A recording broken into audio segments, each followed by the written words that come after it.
Hold on a second. Let me try to. Oh, It looks like we're hi live. everybody, and welcome to. Okay, hi everybody, and welcome to another episode of the Double 18 Podcast. I'm your host Stephen Nagishi. Thanks for joining us on this final show of 2025. We hope you had a wonderful Christmas, whether it's by yourself, like us, or with the loved ones or the family, wherever you might be. We apologize for the opening there because, we thought that there might be some technical difficulty on my end, when I clicked go live and, it didn't immediately pop up live. So maybe there was an internet issue. So we apologize for that. To my right on your screen is my co-host and associate editor of the sports blog Alpha Announcing. It is Ken Fang. Ken, happy holidays to you. Hope you had a wonderful Christmas. It was quiet, Stephen. I spent it here. I spent it at home. I was hoping to see my family. Same Today, here. but unfortunately, things happened, so I couldn't. But we're gonna try that another time. But anyway, was I spent it and fell asleep a little bit on my couch. Missed a lot of the Minnesota Detroit game, but saw the other two games. But we'll discuss that and. We'll discuss other things that have happened in NFL Week 17. A really light week. I'm really hating the fact that we have only two games in the late window, and they're pretty much over with. But anyway, we'll discuss all that coming up. Yeah, absolutely. I think we could kind of get into it because the schedule is very, very, very, very light this year. Certainly with the games that we saw, the Chiefs, Broncos on Prime. The Chiefs are completely eliminated a couple of weeks ago and no Patrick Mahomes to play for. You had Chris Olajuwon playing quarterback, who's a Hmm. third stringer. And, the Chiefs are basically just trying to, you know, wait for the season to be done and over with, at this point, right? So Yep. basically, they're just trying to, you know, look forward to the off season at this point. Right now at 6-10, and team that's basically have nothing to play for. Certainly have a lot of question marks with the future of Travis Kelsey now in play. We still don't know if Andy Reid will be back. I assume he will be back, He's coming but back. He's coming it's back. hard. It's hard to believe that there will be same coaching staff being brought back again at this juncture. But certainly the ratings took a massive dive for it. The let's see, the Cowboys Commanders that completely lost its allure several weeks ago when Cowboys were knocked out of the playoffs and the Commanders season was already over. Maybe by back in November, that's when Jaden Daniels was getting hit and getting hurt a lot, like much like RG3 used to be. And then Detroit, Minnesota game. Here in Detroit, obviously, where I live and nearby, the Lions season just completely took a nosedive, losing to the Vikings, on Thursday. It's obviously a very, a difficult time for, the Lions fans to kind of accept, that, from a 15-2 to, an 8-8 record, currently at the very bottom of the NFC North because they lost to Minnesota twice. They were swept by the Vikings. They lost to a third stringer by the name of Max Brosmer, who didn't throw, over 50 yards, and they still ended up losing. So there are a lot of question marks with the Lions in this offseason. Mhm. Certainly, there are some people who are listening to the local radio here. They're kind of like having some remorse about, who better coach long term, whether it's Dan Campbell or Ben Johnson or the Bears, which we will get to that in a moment. But as long as the Netflix has the rights to the games of this nature, Unfortunately, Detroit playing, already two Thursday night games, one on Thanksgiving and one on, Christmas Day. It's certainly, um, you know, obviously players' health, mental and physical be damned out of the window. It certainly didn't make any compelling TV, considering you have to subscribe to Netflix first and foremost for both games, of course. And Ken, do you look at it as just this year just happens to be one of those years where teams that were good a year ago was bad, or is this I don't know, a sign of maybe more things to come because Oh, all it, is becoming watered down. it was an aberration this year. I mean, last year they had good teams, and Kansas City was in the midst of going for it, and Pittsburgh was in it, was also going for the playoffs. So last year's doubleheader was a good doubleheader. This year, I mean, you I had believe was it the Texans and the Chiefs were in play, right? yeah. So Pittsburgh was also involved in the doubleheader as well last year. So yeah, they had teams that were in the playoff hunt, Steven. So Mhm, I think Netflix lucked out that year, last mhm. year. This year was one of those things where injuries and it was just bad luck, and also a lot of the playoffs were coming into this week.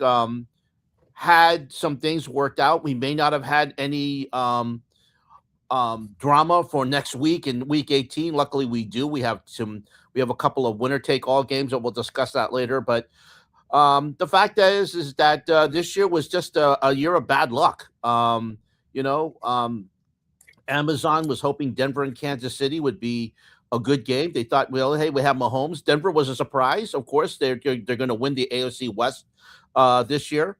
So the fact is that Kansas City, they had a everything that went well for them last year went south for them this year. And then you have Patrick Mahomes injured, and then Gardner Minshew also. So everything just went bad. Everything that things that could have gone wrong. They just had they just had just a bad amount of bad luck, and it all happened this year. Um, and so I just think that I don't think you're going to see that again next year. I think that you know it was just a whole slew of bad luck that hit Christmas. But you know what? I have a feeling because people like watching the Dallas Cowboys. The Cowboys are always a draw, Steven. Um, and Detroit, Minnesota. Detroit is a has become a brand name over the last 3 seasons, and they of course that game they had to fight. They had to win to continue their playoff hunt. And of course they didn't, but I have to say that I think we'll see the final viewing numbers on Netflix. I think they'll be pretty decent, and I still think they'll probably beat the NBA still, oh, because that's the NFL. The NFL still does well, and they'll still beat the NBA when we find out the numbers next week, later this week. Mhm. Okay. Okay. Well, I'll definitely consider this year maybe as an aberration. Um, Yeah, obviously with the other games that took place yesterday, Texans beat the Chargers. It's hard, I don't know. It seems as though Texans and Chargers looks like they're going to be wild card teams. With possibility of getting eliminated on the wild card opening weekend once again. The Chargers, they've done decently even with the all the injuries to their offensive line. The Texans just doesn't. They're playing the Jaguars next week for. The division title and AFC South on the line and everything. Um, certainly, there, the game itself just didn't seem to have the same level of cachet as, let's say, last Saturday's, the Bears Packers on prime time. And then yesterday, again, you had to, subscribe to Peacock to watch it. I don't know how many people were actually uh, even the Ravens or the Packers fans. I don't know if anybody would have subscribed to watching the Ravens and the Packers on Peacock. The Ravens completely blew out the Packers. So the NFC North title is now belonging to the Chicago Bears, kind of like by default, because Packers lost yesterday Mhm. in so many ways. Um, it's great that the Bears are finally in the playoffs, and of course, made the win the NFC North by kind of like a anticlimactic way, because Packers lost yesterday. There is still something to play for, and then, the Bears are playing the San Francisco 49ers later tonight on Sunday Night Football on NBC. They still have, the second seed at the moment. They still have a slight chance of clinching the outside as the number one overall seed right now. Certainly, they did not get any help today from Carolina, who looked absolutely dog shit against the Seattle Seahawks. I was hoping that the Lightning would strike twice. The Rams went to Carolina a couple of weeks ago. They look absolutely. They were upset by them. Seattle certainly look much better team, well prepared. Certainly going from a West Coast to East Coast with the time zone and early time game. Mhm. Certainly sometimes have an impact, but when you have Bryce Young as your quarterback, at Carolina, certainly I have kind of understood that maybe you cannot trust Carolina with Bryce Young there at the quarterback. But let's talk about your team, the Cleveland Browns. Give it up for the Cleveland Browns. They pulled a shocker today in Cleveland. They upset the Pittsburgh Steelers 13-6. The score itself certainly obviously doesn't really elicit any sort of an excitement, but the fact is the Browns won today at home. I believe it was the final game of the home game of the regular season. Mhm. um, I kind of watched this game on Red Zone, and it was kind of like a really boring game, back and forth, where it seems as though Pittsburgh were hell bent on not giving up a sack by Garrett. Miles Garrett, which would have given him the NFL all-time sack lead by himself today. And it seems as though Steelers were more content and were hell bent on not giving Miles Garrett the record against them more so than winning. What do you think? Well, it was a really strange game.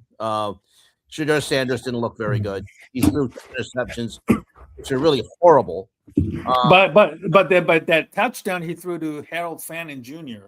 Yeah, Just before halftime, I thought that was a very good throw there. yeah, that was a good throw. Overall, I have to say that Shador. I mean, I don't know what I expect from him. I expect a little bit better from him, especially the two Mhm. interceptions that he threw. But overall, he managed the game okay. You win a win is a win, Steven. So I'm not gonna, take that Right. away from him. And this is the fourth straight season that the Browns have beat the Steelers at home. So that was a good thing. I was very pleased to see that even though the Steelers were trying to key on Miles Garrett, the Browns were focused on not allowing Aaron Rodgers to beat him. And even though Mhm. the last drive made me extremely nervous, um, and the drive before they did a great job in pinning the in a stand that stopped the Steelers. It was a fourth down. They went for it on fourth down deep in their own territory, and they made a stop, which led to a field goal, which put them up 13-6. They were up 10-6 at the time, but then that last drive made me extremely nervous. I thought for sure that because Aaron Rodgers is Aaron Rodgers, he was going to drive Pittsburgh for a tying score, but they stalled in the red zone, and the Steelers, this is what they do. It seems like, especially in the Mike Tomlin era, especially the last few years, they take a step forward, then they take two steps back. And I know that the fans were calling for his firing earlier this season, but it seems like they righted the ship But then they came to Cleveland, and my Browns beat them, and I'm very happy with that. Now it's going to be a winner take all and I think this is my opinion. They'll probably schedule that game, the AFC North Central Division game between Baltimore and Pittsburgh, in Sunday Night Football. Mike Right. Tirico will likely call that game. I think that it's a winner take all. The NFL likes to put a winner take all game in the very last game of the season. It was looking like for a moment that it was going to be Carolina and Tampa Bay, one of those two games, but I think NBC would prefer Baltimore and Pittsburgh in that game. So that's just my opinion. I don't think and I think that probably Carolina Tampa Bay will go to ESPN ABC on the Saturday doubleheader. It always has a doubleheader with playoff implications, so I think that game will go there. But Mhm. and then I think Fox will probably get Seattle, San Francisco in a battle probably for the number one seed. So we'll see what happens. But overall, I have to say, Mhm. um, I was very pleased by the defensive effort. They did a Sure. great job in hand, and of course, DK Metcalf was out because he had a 2-game suspension for hitting the fan last week in Detroit.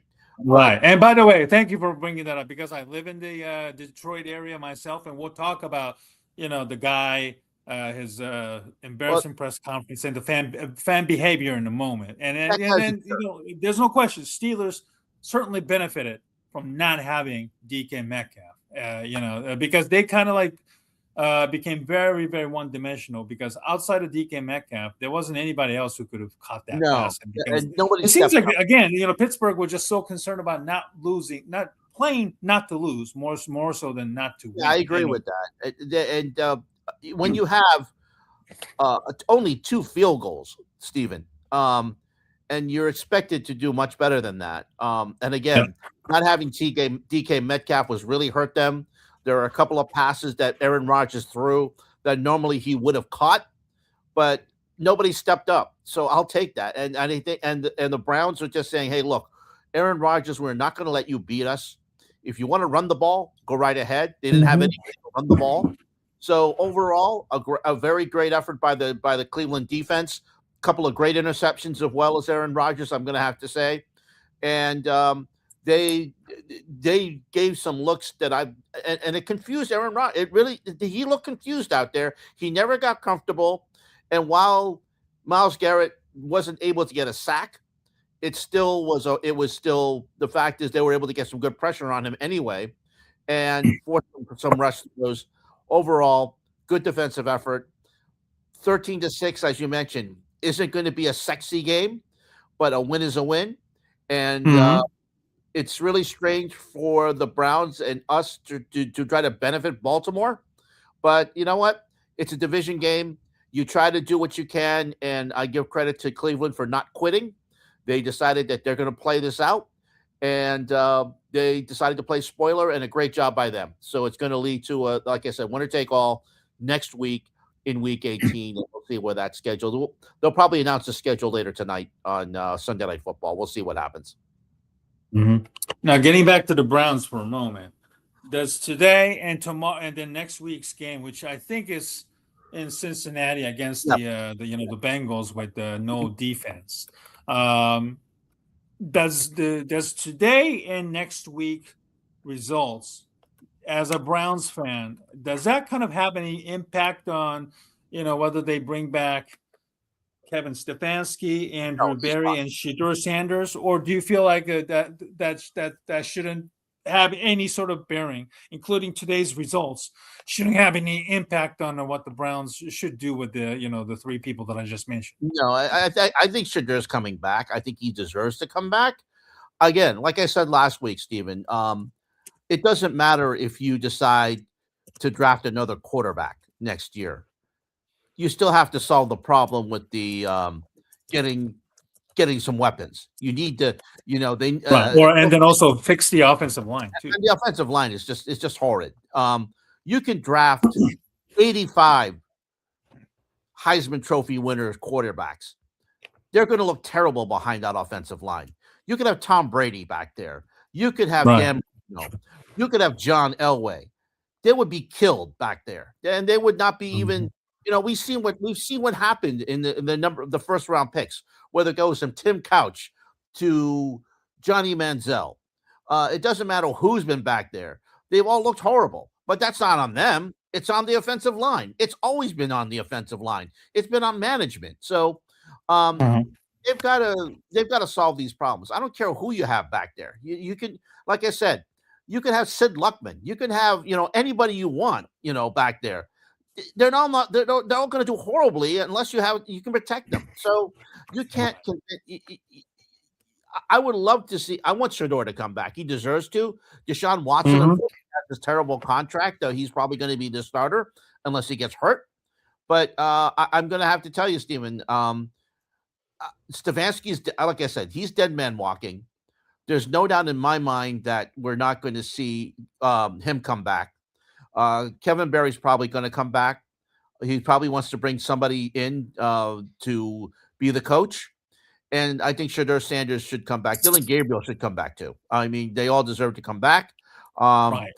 but as far as what we're going to see for next season, it's going to be interesting because it's going to be another lame duck season the, in the Cleveland Brown Stadium as they decide to go out to out and try to build their new stadium, which will be a dome stadium. But overall, it'll unless they show me that they can draft, it's going to be the same thing next year as well. Mhm. Yeah, I certainly, think that, as a Bears fan, um, the success of this year really lies on the fact that they finally fixed their offensive line. They Right, got Joe Tooney from Kansas City, Chris Dahlman from um the Atlanta Falcons, fixed the center, and they also got Jonah Jackson, who has a history with Ben Johnson up in Detroit. His only season with the Rams was a complete disaster because of the injury, but all three of them really solidified the offensive line. I'm a big believer in fixing the offensive line or having a great offensive line and then having a great defensive line. You have to win on the line of scrimmage. You could have like a 1,500-yard rusher or even a receiver, but it absolutely means nothing without a right, solid offensive line and then giving your quarterback the time to scan through the field, make progressions, and make decisions quickly. So I'm a big believer in that. With the Cleveland Browns, I know there have been some chatters about with how they've handled Wyatt Teller, the guard, and then Joe Bitonio's future is a bit up in the air too, because I think he's a free agent after this year, right, and right. his age is going to be a big concern. Ethan Posich, the center, suffered a torn ACL, I believe. That's a huge injury for anybody to come back for a man of his size as well. You know, I don't think. I think the decision on Stefanski has already been made. I don't think that when you're head coach for the 6 of those years and then 2 years, you went to the playoffs, and then the 4 other years, including this year, it's just nothing short of disappointment.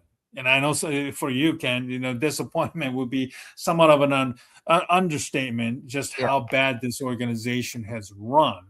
So, I think I think we kind of seen, what Kevin Stefanski is, um, on the job. I think there is a, full evaluation as well as the judgment. I think behind closed doors may have been done, and I get it. As a Bears fan, I've been through so many back coaches, you know, paired with a rookie quarterback, only to be fired the next season, and obviously screw up the development aspect of it. So, I do believe that the Stefanski decision, whether he's coming back or not, I think it's kind of already been made. Don't you think? Oh, it's been made. I don't think he's coming back. I think Kevin Barry is going to announce. I think it's going to be Black. We all know Black Monday is the day after the regular season. You know, the first Monday after the regular season, before in between the wild card playoffs, we'll hear that Kevin Stefanski get fired. If I'm sure it'll Right. probably it may happen. It may happen after the gun. It may happen to like the minute the final gun is fired off next week. So I wouldn't be surprised, Steven. I don't think he's coming back. He shouldn't come back. He doesn't deserve to come back. And I think that it would be like your team bringing back Matt Eberflus after a very bad season. I don't think that's going to happen. So if he does come back, it would be a shock. I would be a total shock to me. So Mhm. I, It's I not. It's not a scapegoating for firing a coach like Stefanski, though. no, it's just the fact that he's just showed that he's had to deal with a lot by upper management, and he's been handcuffed. Mhm. But and there's not much he can do. I mean, I think it's time for a change of scenery for a new coach. Who is it going to be? I don't know. I wouldn't have any speculation on who they would bring in. But Right. whether they want to bring in a college coach or whether they want to bring in the next hot coordinator, Yeah. we'll have to wait and see. But to me, Stefanski doesn't deserve to come back. He's basically shown his limitation with this team. He can't bring it up any higher than he can at this point. So it's time for a new coach. Mhm.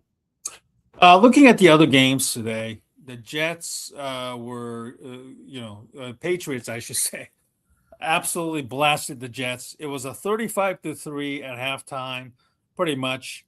It looks as though, boy, Aaron Glenn's future has been brought up once again as the Jets look absolutely putrid and look Well, uncompetitive right Woody, now. It's Woody a, Johnson did say he is coming back.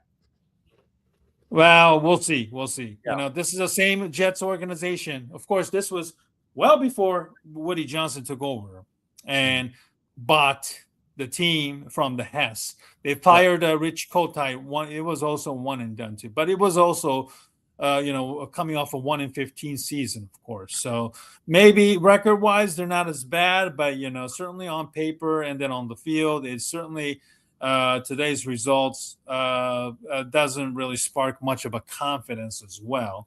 Mm-hmm. Meanwhile, the Jags, they beat the Colts 23-17. They have 1 foot closer to the AFC South. Again, next week's game against the Houston Texans is for the divisional title, of course. Jags is already in the playoffs, right? Thankfully. The other games that are ongoing, the Eagles and the Bills. The Bills finally just scored a touchdown from the 2-yard line. They're just basically, I don't know if it's just the weather or I don't know if it's just basically that, they're just kind of laboring through right now. They're playing poorly. I think they still have one more game in their, the Rich Stadium. And, oh, my God, the extra point got just blocked. Oh, my God. Holy cow. That's terrible. Wow. There's still one touchdown. It's 13-6. So it's a touchdown and they could still. Right. Instead of being down by just a touchdown, which they could easily score, by the way, if they want to, by the way, instead of a 13-7, it's now 13-6. So now all you can go for is a tie right now. Jalen Carter just basically went up and blocked it. Ay. My goodness. I mean, this is just. But by the way, if the Bills lose tonight, if it's the New England Patriots win the AFC East, they will win the AFC East. So there is so much riding on this. And then the toilet bowl, as urinating tree, the YouTuber would like to say, the Giants pummel the Raiders. So now the Raiders have at this point. Actually, no, number one pick. They don't have it yet. A couple things have to happen first, but they are right now in line for the number 1 pick. They still have to lose next week's game as well. But if they do that, then they pretty much the Giants lost today. They would have had the number 1 pick. But for the Raiders, a couple things have to happen. But they're right now in line for the number 1 pick for the draft. Absolutely. Right now, if this is the way things are, Raiders at this hour, I believe, has probably the top overall pick at this moment, which doesn't surprise me considering, Max Crosby is on IR already.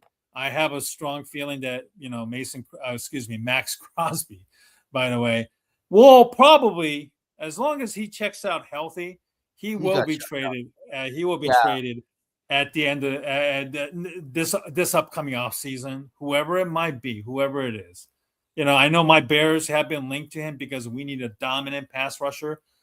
Because Montez Sweat alone isn't cutting it, and he sometimes Right. goes the entire game without a single sack or making any noise in the back, in the backfield himself. So we'll see. I do believe that this might be it for Max Crosby's Well, future. I know this voiced displeasure, like I don't give a shit about the top pick when he was asked about it yeah, earlier it was. this week. What's happened is that yesterday he did a TikTok video showing him playing in his home gymnasium, playing basketball with his kids and his dog. Right, like So a James Harden jumper type of yeah, situation. he said he wasn't hurt, and I think it's really horrible that the Raiders just decided to shut him down. Here's a guy who is his heart and soul. He loves the Raiders, but I think Crosby is gone. I think they're going to trade him most likely. They're going Well, or they have to. I mean, yeah, it's like a luxury pick. It's kind of like your Browns having Miles Garrett, at 4-12 or whatever. It seems right. like the talent is being completely wasted, unfortunately. Right, 100%. They got to let him go. They really do, and I think that trading him to the Bears would be a great thing for your team, and I think he would thrive over with Chicago, especially with your defense. I think he would be very helpful. Yeah, especially considering how much Max Crosby enjoyed playing against and thinks highly of Caleb Williams when they faced each other earlier this year. Right. By the way, shout out to Derek for saying hi. I hope you had a wonderful holiday seasons, Derek. Thanks for checking in wherever you might be as well. So, all right, Ken, let's look into the big story. Again, we're still going to stick with the football for a moment. It is the decision by the Kansas City Chiefs to leave Kansas City, Missouri. They are leaving Missouri and then go over to the Olathe, Wyandotte County, Kansas area, which is not too far away from the Kansas City, Missouri. Missouri side. Yeah. I lived in Overland Park, Kansas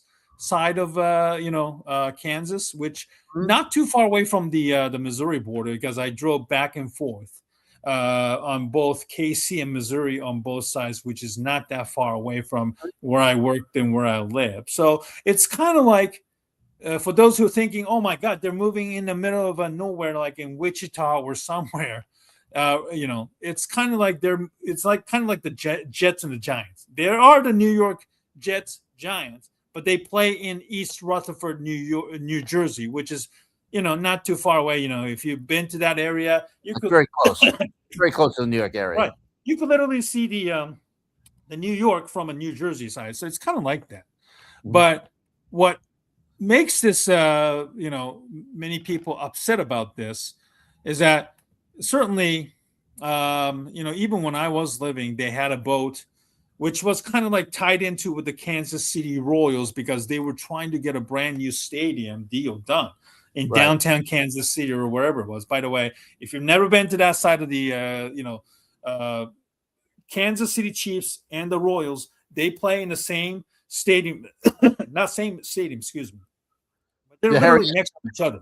It's the Harry S. Truman Sports Complex, a baseball stadium for the Royals, Kauffman Stadium, and Arrowhead Stadium, built side by side. Right. So I'm going to try and show you the renderings of the first of all the stadium here. As you can see, this is a Go full probably one screen. of the If you go full screen on that, if you can. okay. Yeah. Here So it is. So it's a cookie cutter stuff, yeah, unfortunately. it would be. It would. I think that it would it be a retractable roof, or did they say it was going to be a fixed dome? I think it's a fixed dome. I'm Yeah. not quite sure, but it does seem like the renderings of pretty much what the Las Vegas Raiders stadium it looks like. Right. Well, this Like is what I have. it's like a copy and paste type of stadium, unfortunately. Right. Well, I'm going to say this. First of all, uh, this is a Chiefs ploy to, to try and extort money out of either side, either Kansas or Missouri, to get the best deal. This is a stadium that would be 70% publicly funded. Publicly funded. That is just way too much. Um, and it would be done through taxes and all types of smoke and mirrors to try and get this. And can't all the money goes to the Chiefs, Stephen. Even though that the state of Kansas would own the stadium, and it's going to be a mixed use facility as well. All of the revenue is going to go to the Kansas City Chiefs. So even though they're paying rent to the state of Kansas, any money that made from concerts, any money that's made from revenue that any type of events that are playing in that stadium would go to the Kansas City Chiefs. Whereas again, that is just really way too much in my opinion. Um, you know, I know that they're thinking, hey, here's a great chance for us to get Super Bowls. Here's a great chance to get the Final Four. Here's a great chance if Taylor Swift wants to play in a concert, we'll have her play there. Um, and of course they'll say, "Oh, it's going to be great because we'll have construction, and we'll get jobs." Really, to be honest with you, stadiums don't generate that much jobs to begin with. It's all mostly part-time jobs because of the ushers and everything like that down the line. So it's not going to Right. create a lot of jobs. So and the fact is, like I said, it's the Chiefs trying to extort which state is going to give them the better deal. Right now, Kansas, and this is what similar to what the Patriots did with Rhode Island and Connecticut and Massachusetts before they finally built Gillette Stadium. They played all they tried to play legislators off each other. Massachusetts wouldn't give them the publicly funded money. Rhode Island almost tried to give them land in Providence. Connecticut then eventually said, "We'll sign a deal with you. We'll do it." And then eventually, Robert Kraft decided to go back to Gillette Stadium, and where he actually paid most of the money to fund the stadium, which was a good move. Okay, Yeah. and he got money for infrastructure, which is the way it should be. But Stephen, the way that the Kansas City Chiefs did this, it's extortion. It's trying to get money from the state, and again, it's a sweetheart deal. They got all the revenue is going to go to them instead of the state of Kansas. How is that going to work? So, the stadium is probably going to make money, but all the money is going to go to the Kansas City Chiefs. So, totally unfair. Here's a situation where they could use the money on libraries, education, um, housing, but instead they're going to build this huge monstrosity in Kansas, and that would mean also another NFL team would leave Missouri. Of course, the St. Louis Rams left to go to Los Angeles, and I know the Kansas City Chiefs would still be in the metro area, but it's just ridiculous about how these NFL teams or these owners think they can get away with stuff like this, and it's all under the guise of, oh, if you don't do this, we'll leave. And now the Chiefs are saying, "Oh, we're going to leave Kansas City." I think I think down the line we'll see a deal that'll probably force the Missouri legislature to come through, and they'll get their stadium in Kansas City, which is what they wanted all along. But I think this is just truly a deal to extort money to get the better deal, to try and play two states off of each other until they get the deal they want. Yeah, it's very, very sad. It seems like, um, as we saw the renderings of the stadiums there, um, the Vegas Raiders, the Chiefs, Washington Commanders, and the Bears, my team, they all have kind of like released the renderings of their own stadium, and this looks exactly just like that. That's why I use the term copy paste. Like Right. like a control plus P on your computer keyboard, which I think a lot of people use on their regular basis, at work or at home. It's basically there's no significant differences. It's probably the same company that's usually designing these stadiums. So the lack of the creativity and the amenity is simply shocking. First and foremost, I saw somewhere earlier today or earlier this week that the billionaires have no taste when it comes to arts and stuff like that. Let me tell you, I believe it. The billionaires extort money like Clark Hunt, who is wealthy enough to build these damn stadiums, but yet somehow they feel the need to, you know, con the cities, the counties, the cities into, getting, money from the taxpayers to build the stadium that lacks characters. Mm-hmm. And Yeah. then on top of that, it doesn't really pay for itself. Right. Right. I mean, the Patriots are one of the first to do a mixed use facility. They're in the middle of nowhere. They're in Foxborough, which it's one road to get in, Route 1 to get in, one road to get out. It's very difficult to get out of there. So they built a mixed use facility, which includes, which a lot of stores, by the way, Stephen, have closed. By the way, when you go to Patriot Place, a lot of places have closed. They have a hotel there. They have Trader Joe's. I haven't been there in a while, so they try to get people to go there. And of course, when you build it there, first there's a lot of interest and a lot of curiosity. So you go there, and then you realize it's just like another mall that you've been to. So why would I go there? So a lot of places. The last time I went there, there was a Five Guys, which I went to eat, and all the stores were closed. It was a Sunday, so so it was easy to get in and get out, and of course there was no game there either, so I was able to get in and out of there. But really, to be honest with you, it's like, you try to do these mixed use facilities, you try to get all these shops, you try to get hotels, you try to do apartments there to get people to go, but at the end, does it really work? Who knows? The Atlanta Braves are the one that have been very successful with theirs, of course, with their Mhm. stadium. But I think they did a lot of good planning around it. But you have to, but they're one of the teams that are like an aberration. Other teams say, okay, let's do the same thing that they did. But again, you need a planning. You need to have a place where you can go and make it accessible. And if you do this, like I said, it was a private public partnership with the Braves, so it worked for them, and they did it in this town called Cumberland, Georgia. So that's where Right. their Jewish Park is located, and it's done quite well. But again, not every team is going to be successful with it, and you've got to find a way to do it right. And I don't know if the Chiefs are going to do this right, and that's what my fear is, that they're in the middle of nowhere, kind of like what Gillette Stadium is. You need to find an Mhm. attraction to go there. So, like, is it good?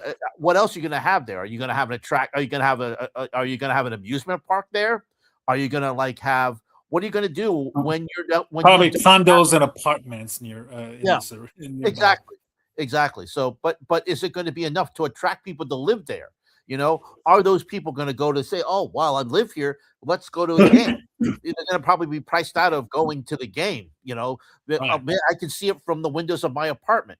That's not probably going to work. So we'll have to see. I think this. I don't think they're going to move there. I think this is just a ploy to get the Missouri legislature to give them what they want, to eventually build a stadium in Kansas City, in downtown. That's where they want to do.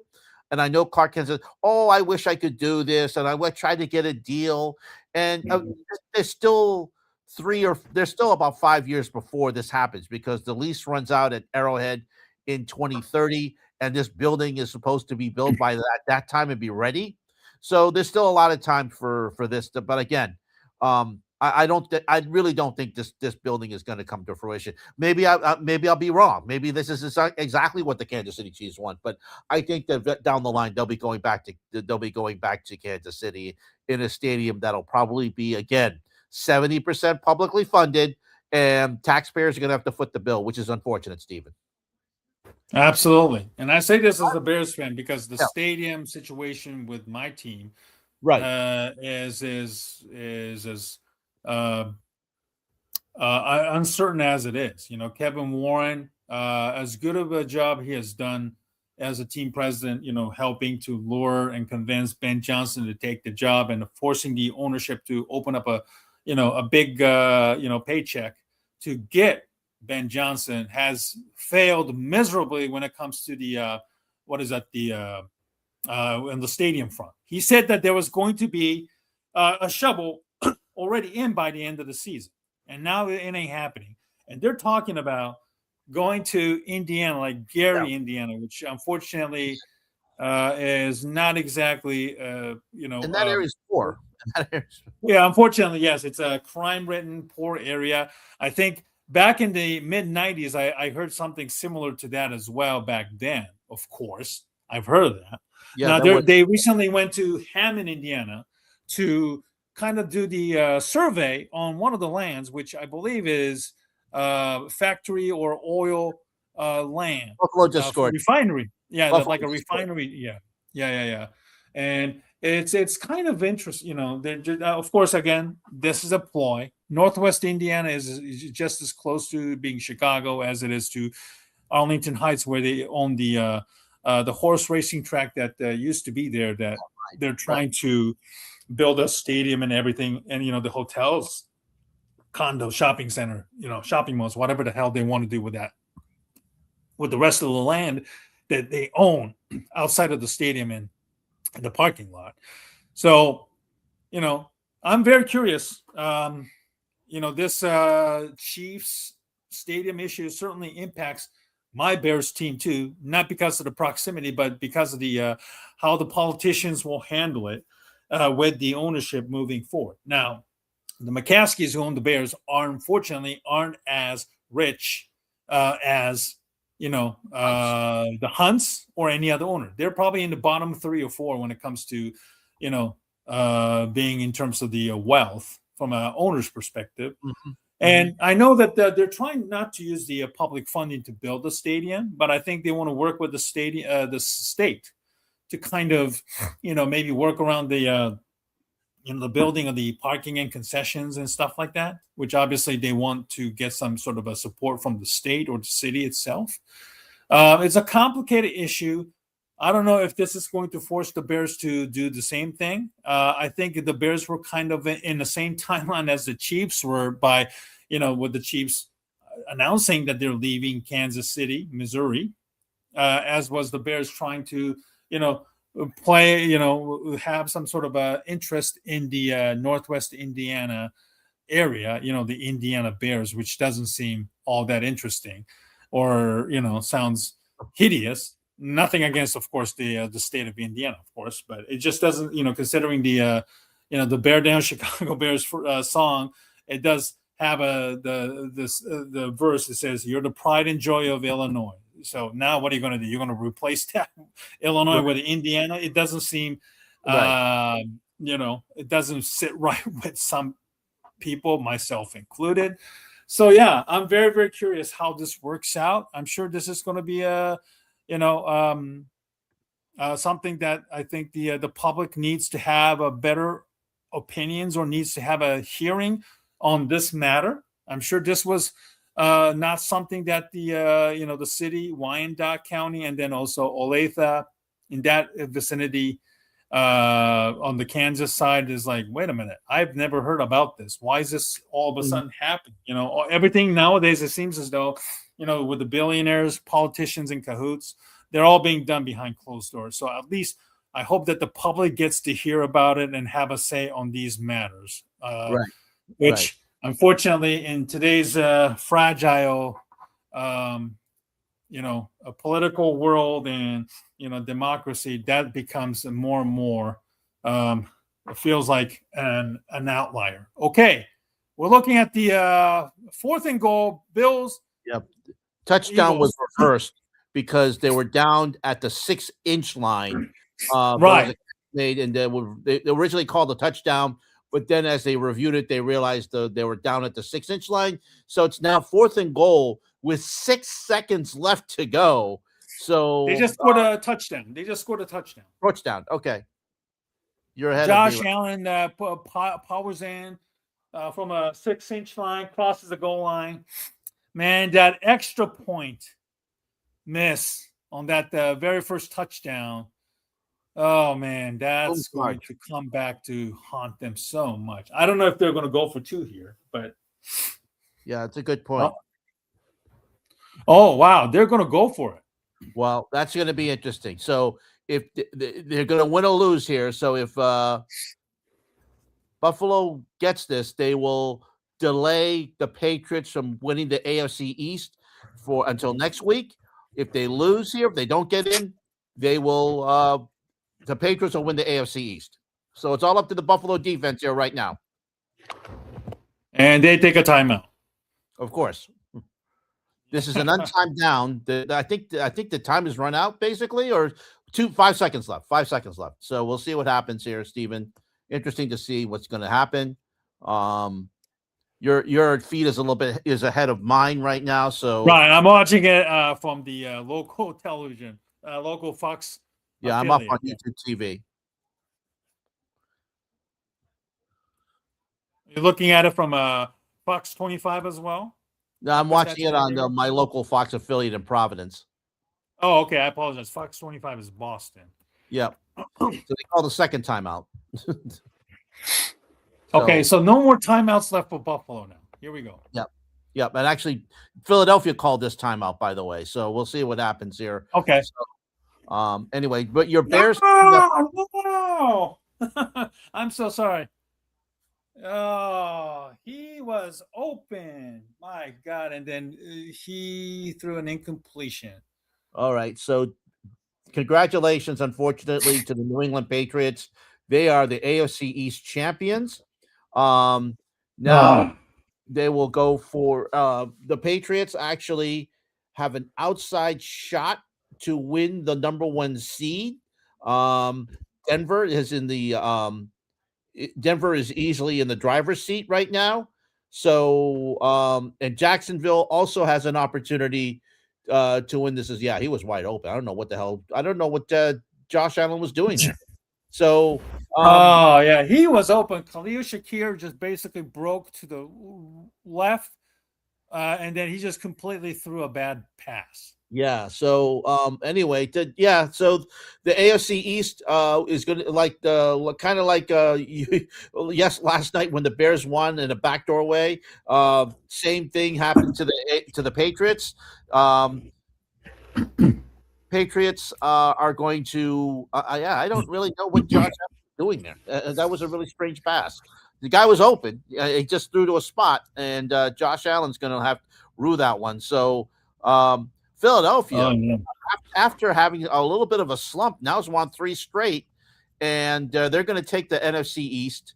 They have no shot in getting a bye right now. It's going to be between San Francisco, Chicago, and Seattle, I believe, for the number 1 slot for the number 1 seed, Steven. So it's going to be interesting to see what happens there. But as far as the Patriots are concerned, they look like they're going to be the number 2 seed.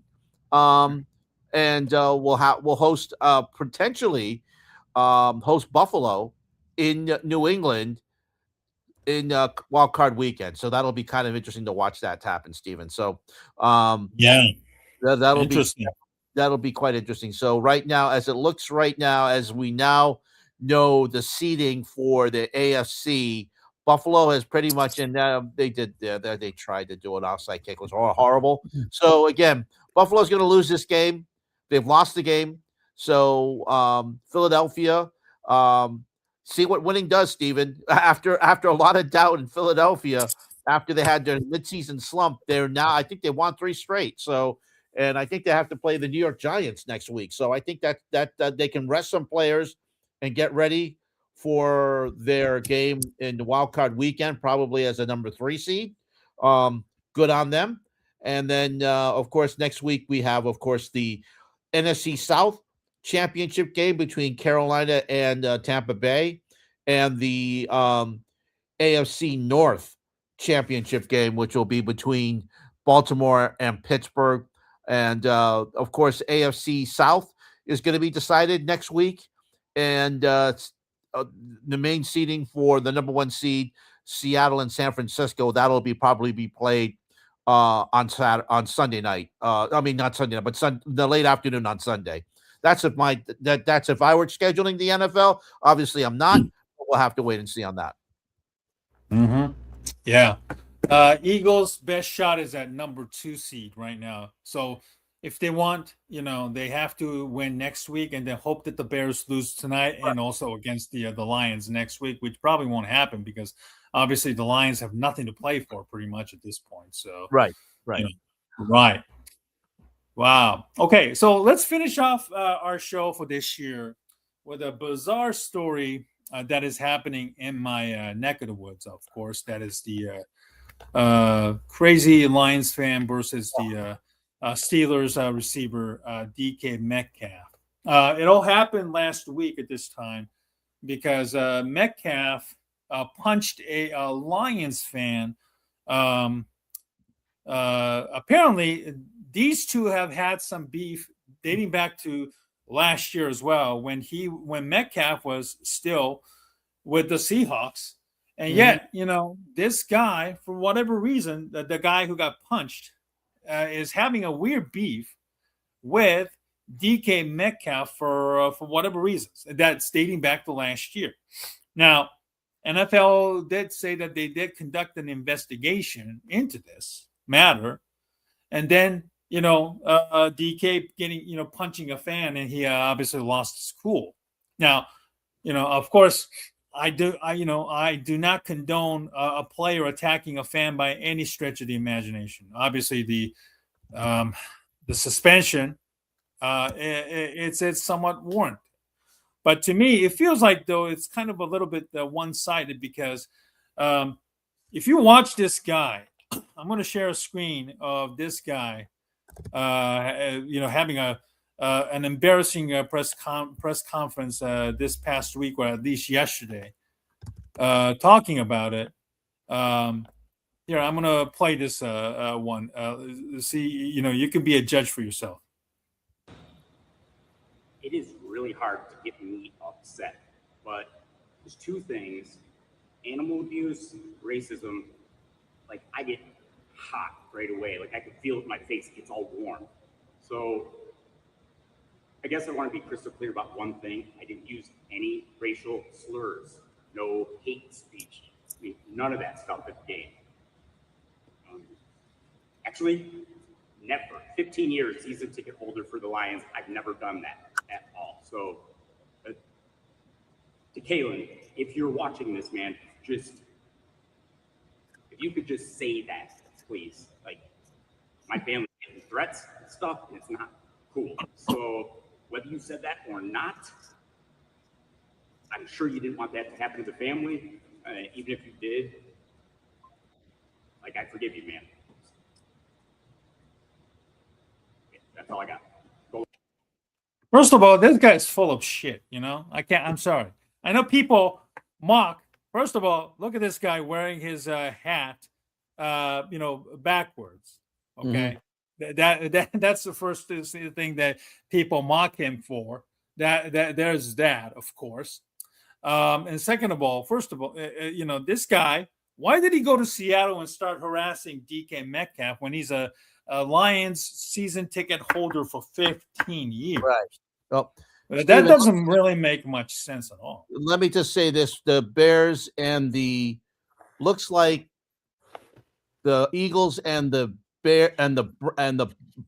Bills had a little bit of a post-game scuffle over at I did see that a little bit. Yeah, Stadium. So I thought it was first the Bears and the San Francisco 49ers at first, but then I realized it was the Eagles. Anyway, let's continuing that. Go ahead. No, I don't know. I don't get I don't get the guy's motive going to Seattle of all places just to pick on Metcalf. And the fact that he's getting death threats and all of that, of course, I don't condone that, and I don't wish on anybody. But you open a can of worms for doing so, and then it's hard for me to find any sort of a thank you sympathy for this guy. Ridiculous. And yeah, it feels really like one of those guys who show up on a like in a wheelchair, with the all like neck braces, like eye patches and all that kind of stuff, like Mhm. looking for like a cheap cheap money, Right. like a cheap bucks, in my opinion. Right.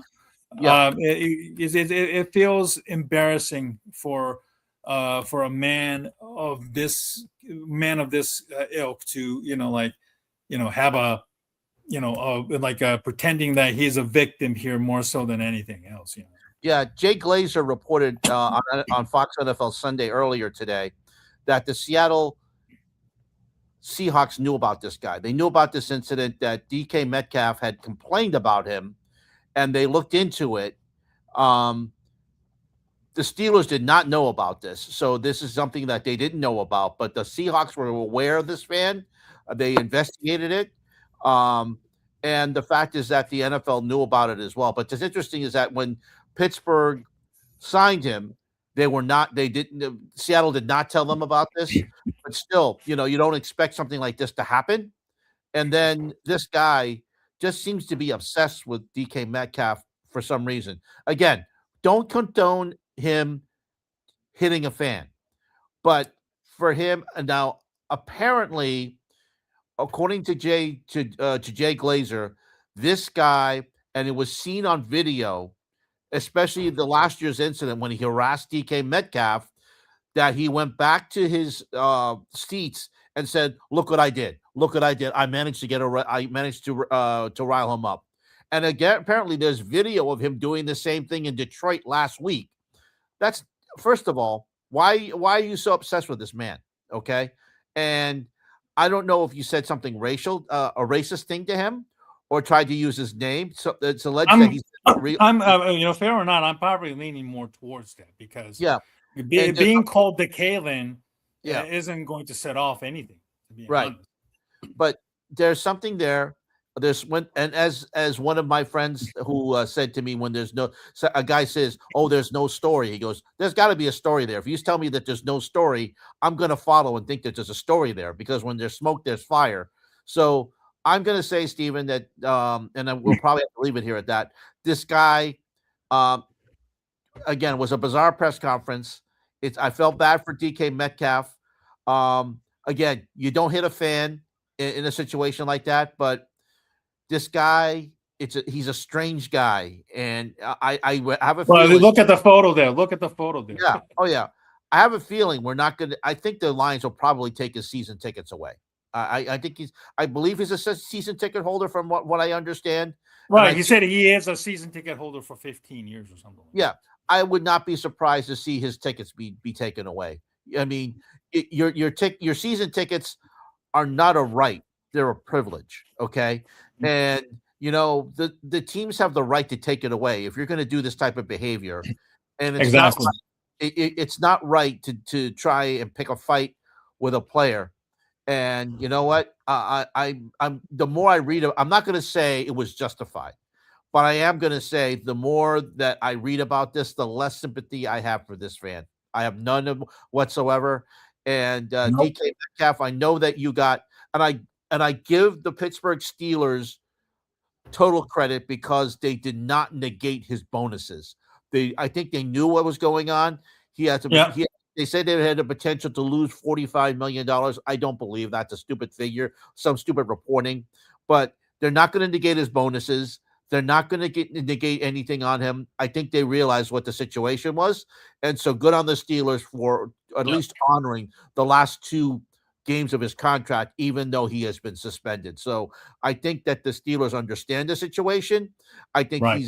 I think DK Metcalf told them privately he has regretted his behavior, but I also think they understand what happened here. And I think this fan is going to be on notice. And I don't think he's going to be coming back to Ford Field anytime soon.